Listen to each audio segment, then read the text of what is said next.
The 1950s promised a paradise, a post-war boom of prosperity, with shiny new cars, booming suburbs, and an unshakable faith in a better tomorrow.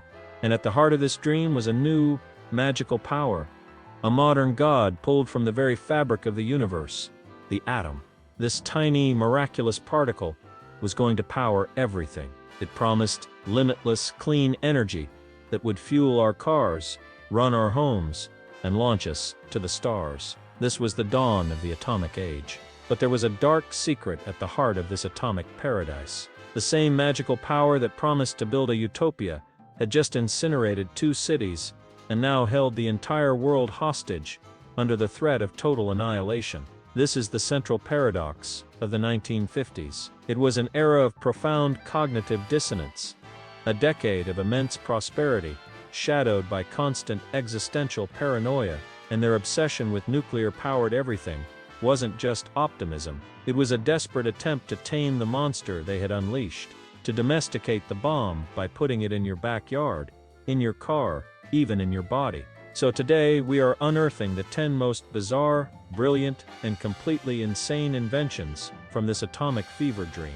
A journey into a future that was almost here, and a testament to how a society tries to smile in the shadow of the mushroom cloud. So, how do you tame a monster?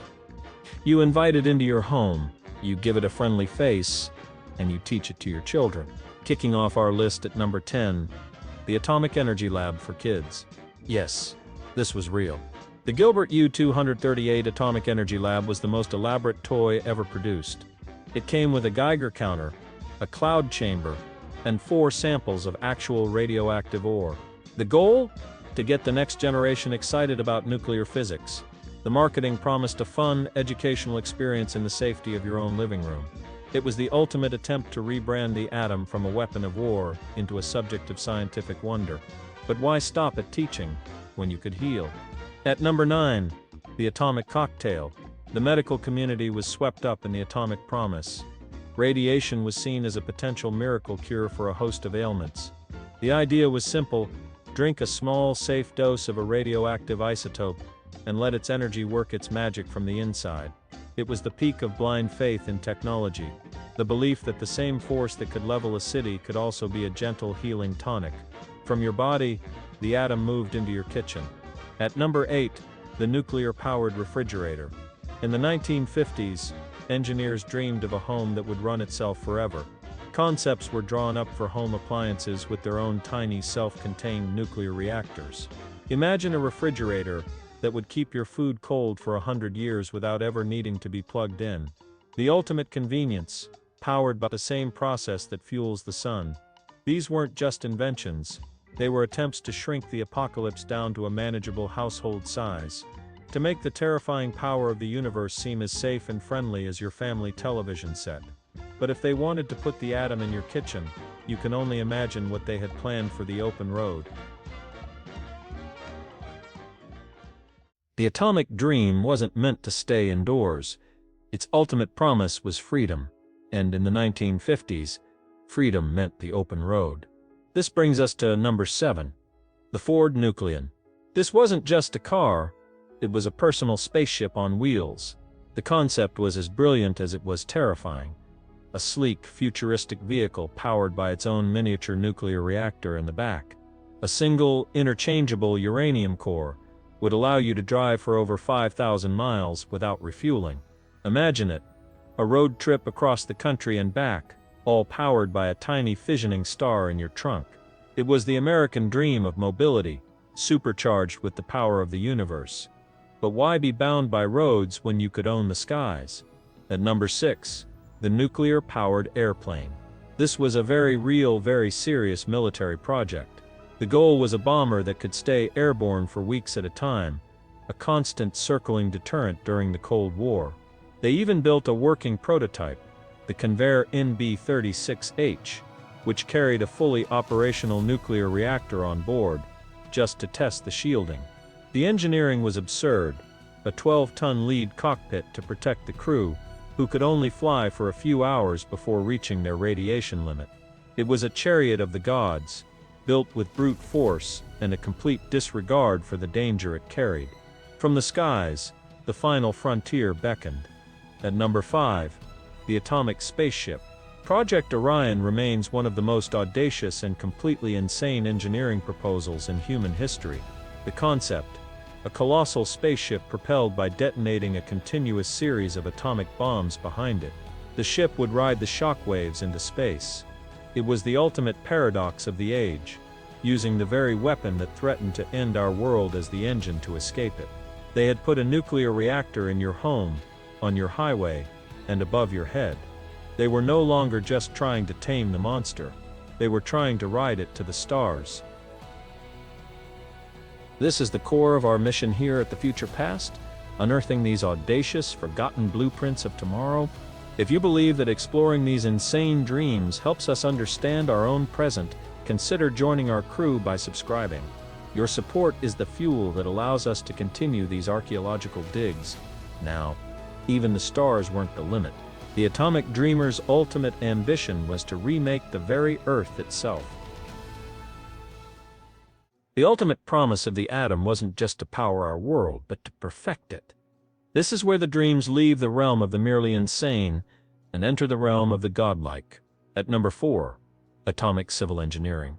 This was Project Plowshare, a very real U.S. government program to find peaceful uses for nuclear explosives. The proposals were breathtaking. They planned to use a string of hydrogen bombs to blast a new sea-level canal through Panama. They designed plans to carve out artificial harbors in Alaska and reshape entire mountain ranges for new highways. It was landscaping with the power of a sun. The sheer terrifying audacity of redrawing the map of the world with atomic fire. But why stop at reshaping the land when you could control the weather? At number 3, the nuclear weather machine. Scientists and futurists of the era seriously proposed detonating nuclear bombs at high altitudes to alter weather patterns. They speculated about creating artificial clouds, dissipating hurricanes, or even melting the polar ice caps to create new temperate climates. It was the ultimate expression of human hubris, the belief that we could seize the levers of the planet's climate and bend it to our will. From the macrocosm of the planet, the dream turned to the microcosm of the human body. At number 2, the Atomic Pacemaker. While the world feared nuclear fallout, a team of scientists developed a solution for heart patients. A pacemaker powered by a tiny sealed pellet of plutonium-238, a sliver of one of the most toxic substances known to man, placed directly next to your heart, its radioactive decay reliably powering your pulse for decades. Thousands of these were actually implanted in people. It was the ultimate act of faith, embracing the atom not just as an external power source, but as an intimate life-sustaining partner. They had put the atom in our homes, our cars, and our bodies. They had used it to plan new canals and control the weather. They had reached for the power of gods. But there was one final bizarre frontier left to conquer with atomic energy, the finality of death itself. We've seen the atom power our homes, our cars, and even our hearts. We've seen it propose to reshape the very planet. So, what could possibly be number 1? What was the ultimate promise of this atomic paradise? It was the promise to conquer death itself. Coming in at number 1, food irradiation and the quest for immortality. The idea was simple but profound. If radiation could kill bacteria, why not use it to preserve our food forever? The Atoms for Peace program promoted irradiating everything from bacon to vegetables, promising a future without spoilage, a world without decay. Supermarkets would be filled with produce that remained eternally fresh, a victory over the natural cycle of life and death. This was the ultimate psychological trick. It took the very energy associated with the apocalyptic end of the world, the gamma rays of a nuclear detonation, and rebranded it as a force for preservation, for eternal life. And that is the secret code that unlocks the entire atomic age. Every single one of these inventions, from the children's toy to the atomic pacemaker, was part of the same grand, desperate project. It was an attempt, through sheer force of will and engineering genius, to take the ultimate symbol of death and force it to become a symbol of life, power, and infinite progress. It was a dream of absolute control over nature, over the planet, and even over our own mortality. A dream of a clean, orderly, and predictable paradise, built from the most chaotic and destructive force we have ever known. But as the decades passed, the cracks in that atomic dream began to show, and we were left with a very different kind of nuclear legacy. In the end, the atomic age was not just a historical era, it was a state of mind, a profound, terrifying, and sometimes beautiful paradox. It was a time when humanity held the power of creation and the power of annihilation in the same hand, and for a brief, shining moment, we couldn't tell the difference. These dreams of nuclear-powered cars and everlasting food weren't just about technology. They were about control. A desperate attempt to find order in a world that had suddenly become terrifyingly chaotic. They were the stories a society told itself to make an unbearable new reality feel manageable. Here at the Future Past, we believe that exploring these fractured, paradoxical dreams is essential. These stories are the monoliths of our recent past. They are the source code of our modern relationship with technology, our boundless optimism and our deepest anxieties. They don't give us comfort or escape. They give us a warning, a mirror.